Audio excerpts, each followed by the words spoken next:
রশিদ হাসপাতালের দুইজন কর্মচারী, তাদের সঙ্গে শুভ পাঠান, গংদেব, তাদের সঙ্গে আরও 3-4 জন ছিল। তাদের সঙ্গে রাস্তা পারাপার নিয়ে একটি ছোট্ট বিতর্ক হয়।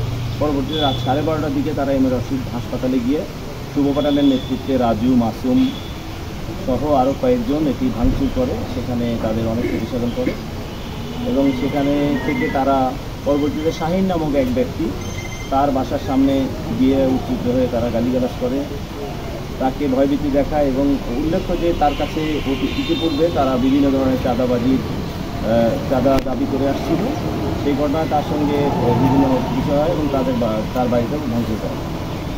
এরপরে আপনারা জানেন যে বিএনপি কার্যালয়ের সামনে এসে তারা বিএনপি অফিসে ভাঙচুর করে এবং সেখানে আমরা জানতে পারি বা শুনতে পাই যে তারা 2-3 রাউন্ড ফাঁকা গুলি বর্ষণ করে। তাদের হাতে পিস্তল সদৃশ্য 2টি পিস্তল দেখা গেছে ভিডিও।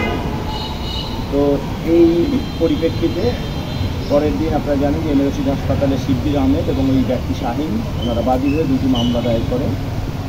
সেই মামলার প্রেক্ষিতে আমরা তাদেরকে ওই রাত্রেই তাদেরকে আইনের আওতায় আনার জন্য আমরা বিভিন্ন ধরনের অভিযান পরিচালনা করে থাকি, কিন্তু তারা আপনারা জানেন এই ঘটনা ঘটার পরেই তারা পলায়ন করে এলাকা থেকে।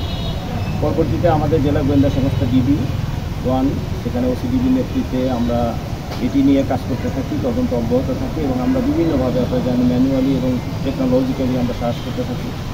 তো গত রাত্রে আমরা যখন আমাদের তথ্য পাই, বিভিন্ন গোয়েন্দা মারফত আমরা তথ্য পাই, সেটি পাওয়ার পরে আমাদের গোয়েন্দা পুলিশ, ডিবি পুলিশ ঢাকায় অবস্থিত গুলশান 2 নম্বর রোডের একটি হোটেল থেকে তাদের 5 জনকেই করতে সক্ষম হয়। এটি মূলত ঘটনা। তো তাদের কাছ থেকে আপনারা জানেন যে আমরা অস্ত্র উদ্ধারের জন্য তাদের সঙ্গে আমরা কথা বলছি, ইন্টারোগেট করছি। যদি এই সময়ের মধ্যে আমরা তাদেরকে এই অস্ত্র উদ্ধার করতে পারি তাহলে তো অবশ্যই ভালো, না পারলে আমরা জানি যে আমাদের একটা বাধ্যবাধকতা আছে, 24 ঘন্টার মধ্যেই কোর্টে আসামিদেরকে সাবমিট করতে হয়। তো সেটি করার পরে আমরা তাদের কাছ থেকে ইন্টারোগেট করার জন্য অধিকতর তথ্যের জন্য আমরা তাদেরকে ইনশাআল্লাহ পুলিশি হেফাজতে নেওয়ার জন্য আবেদন করব। বিজ্ঞ আদালত যদি সেটি মঞ্জুর করেন তাহলে আমরা ইনশাআল্লাহ যে অবৈধ অস্ত্র যেটি তারা প্রদর্শন করেছিল সেটি আমরা উদ্ধার করতে সক্ষম। তবে এই সময় আমরা তাদের কাছ থেকে ইন্টারোগেট করে জানতে পেরেছি, তারা আমাদের কাছে বলেছে যে এটি খেলনা পিস্তল, সেটি ট্রিগারে চাপ দিলে এক ধরনের আলো বিচ্ছুরণ ঘটে, যেটি দ্বারা মানুষের একটু ভীতির সঞ্চার হয়।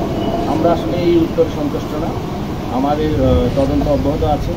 ইনশাআল্লাহ আমরা তাদেরকে বিজ্ঞ আদালতের মাধ্যমে রিমান্ডে এনে তাদের কাছ থেকে তথ্য সংগ্রহ করে এই অস্ত্র